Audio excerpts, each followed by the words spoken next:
സ്വർണ്ണക്കടത്ത് കേസിൽ കുറ്റം സമ്മതിച്ച് കന്നഡ നടി രന്യ റാവു യൂറോപ്പിലേക്കും അമേരിക്കയിലേക്കും പലതവണ പോയിരുന്നതായി രന്യ റവന്യൂ ഇന്റലിജൻസിനോട് സമ്മതിച്ചു. കഴിഞ്ഞ തിങ്കളാഴ്ചയാണ് 14.8 കിലോഗ്രാം സ്വർണവുമായി രന്യ റാവു ബംഗളൂരു വിമാനത്താവളത്തിൽ വെച്ച് പിടിയിലാകുന്നത്. രന്യയുടെ രണ്ടാനച്ഛനും കർണാടക DGPയുമായ രാമചന്ദ്ര റാവുവിൻ്റെ പങ്കും അന്വേഷിക്കുന്നുണ്ട്. വിവരങ്ങളുമായി ന്യൂസ് ഡെസ്കിൽ നിന്നും അഗ്ന ചേരുന്നുണ്ട്. അഗ്ന, ഈ രന്യ റാവു എത്ര നാളായി ഇത്തരത്തിൽ സ്വർണ്ണക്കടത്ത് നടത്തിയിരുന്നെന്ന് സംബന്ധിച്ച വിവരങ്ങൾ ലഭിക്കുന്നുണ്ടോ? നിലവിൽ ഇന്നലെ പിടികൂടുമ്പോൾ 12 കോടിയുടെ സ്വർണം ആണ് പിടികൂടിയതെന്നും എത്ര നാളുകളായി എത്ര കിലോ സ്വർണം ഈ രന്യ റാവു കടത്തി എന്നത് സംബന്ധിച്ച വിവരങ്ങൾ റവന്യൂ ഇന്റലിജൻസിനുണ്ടോ? ഈ മാസം 3-ാം തീയതിയാണ്, അതായത് മാർച്ച് 3-ാം തീയതിയാണ് കന്നഡ നടി രന്യ റാവുവിനെ ബംഗളൂരു ഇന്റർനാഷണൽ എയർപോർട്ടിൽ വെച്ച് പിടികൂടുന്നത്. ആ സമയത്ത് തൻ്റെ ജാക്കറ്റിനുള്ളിൽ 14.8 കിലോ സ്വർണ്ണമാണ് ഒളിപ്പിച്ചിരുന്നത്. താനൊരു നടിയായതുകൊണ്ടും അതുമാത്രമല്ല DGP ഉദ്യോഗസ്ഥൻ്റെ മകളായതുകൊണ്ടും ഒരുപക്ഷെ ഈ സ്വാധീനം ഉപയോഗിച്ചു എന്ന് തന്നെ നമുക്ക് മനസ്സിലാക്കാം.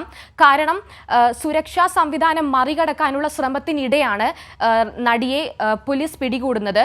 അതുമാത്രമല്ല ഇന്നാണ് നടി കുറ്റം സമ്മതിച്ചിരിക്കുന്നത്. താൻ 17 സ്വർണ്ണക്കട്ടികൾ സ്വർണം കടത്താൻ ശ്രമിച്ചു എന്നാണ് കുറ്റം സമ്മതിച്ചിരിക്കുന്നത്. ഇതൊരു വലിയ ഗൗരവമേറിയ പ്രശ്നം തന്നെയാണ്. കാരണം ഇങ്ങനെ ലൈം ലൈറ്റിൽ നിൽക്കുന്ന ഒരു വ്യക്തി, ഇദ്ദേഹത്തിന് മറ്റു വ്യക്തികളെ ഒരുപാട് സ്വാധീനിക്കാനുള്ള കഴിവുണ്ട്.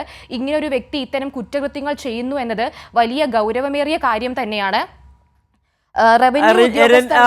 അഗ്ന, ഇത് ഉയരുന്ന ഒരു സംശയം, ഇത്തരത്തിൽ 14 കിലോ സ്വർണം കൊണ്ടുവരിക എന്ന് പറഞ്ഞാൽ അങ്ങനെ ഒരു വ്യക്തിക്ക് ഒറ്റ കൊണ്ടുവരാൻ കഴിയുന്നതല്ല. നേരത്തെ അഗ്ന സൂചിപ്പിച്ചതുപോലെ തന്നെ ഒരു പോലീസ് ഉദ്യോഗസ്ഥൻ്റെ വളർത്തുമകളാണ്. മറ്റു പലർക്കും ഈ വിമാനത്താവളത്തിലടക്കം വിമാന കമ്പനി ജീവനക്കാർക്കടക്കം പങ്കുണ്ടെന്ന കാര്യത്തിൽ അന്വേഷണം നടത്തേണ്ടതുണ്ട്. നാളുകളായി ഇത് നടത്തണമെങ്കിൽ മറ്റു പലരുടെയും പങ്ക് ഇതിന് പിന്നിൽ ഉണ്ടാകണം. അതെ, നമ്മൾ ഇതിനെക്കുറിച്ച് കൂടുതൽ ചിന്തിക്കേണ്ടിയിരിക്കുന്നു. അതുമാത്രമല്ല, ഇതുമായി ബന്ധപ്പെട്ട അന്വേഷണങ്ങൾ നടന്നുകൊണ്ടിരിക്കുകയാണ്. കാരണം നാളുകൾ ഒരുപാടായി നടി ഇത് ചെയ്തുകൊണ്ടിരിക്കുന്നു. നടി മറ്റു രാജ്യങ്ങൾ, തൻ്റെ പല പ്രോഗ്രാംസുമായി ബന്ധപ്പെട്ട് മറ്റു രാജ്യങ്ങൾ യാത്ര ചെയ്യുന്ന വ്യക്തിയാണ്.